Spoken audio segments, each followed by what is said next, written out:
One Life. This is a new Anthony Hopkins movie that I didn't really know anything about. I went to go sit and watch this movie, and I thought it was very solid.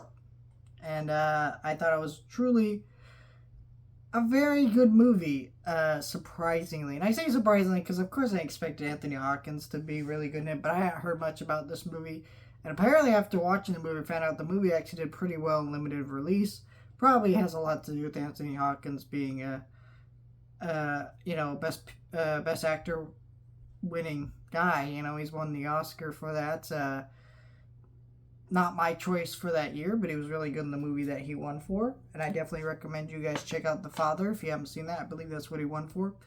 And he's top tier talent. But I would say if you watch this movie expecting Anthony Hopkins to be a big role in this movie, he kind of is and kind of isn't. This movie is a very good movie because it is about a not much talked about piece of history about this guy who sees all these refugee children who are being about to be ripped apart or hunted down by the Nazis. World War II has not actually officially happened yet, and it was just on the brink of happening. And so he wants to save these children, and this is a real event that happened. You see a lot of that. But what I didn't expect is that most of this is in the past, and we are seeing Anthony Hopkins' character in the future dealing with how he feels about it, how people treat him like he's a hero, but he doesn't feel like he did enough and he didn't save enough people, and it kind of deals in that moral dilemma. So it's a very interesting look at history while just being a very interesting character study of a man who is broken because he's seen real horrific shit,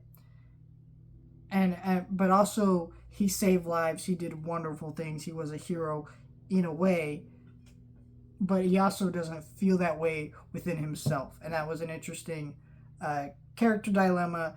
But there's a good portion of this movie, especially in the first act, 2 acts almost, where Anthony Hopkins is not in the movie, and then he comes in later in the movie, and they kind of wrap up the movie. He's in about the last hour, but a lot of the movie was told without him, and even then there were still moments where they were still flashing back to his younger version of himself.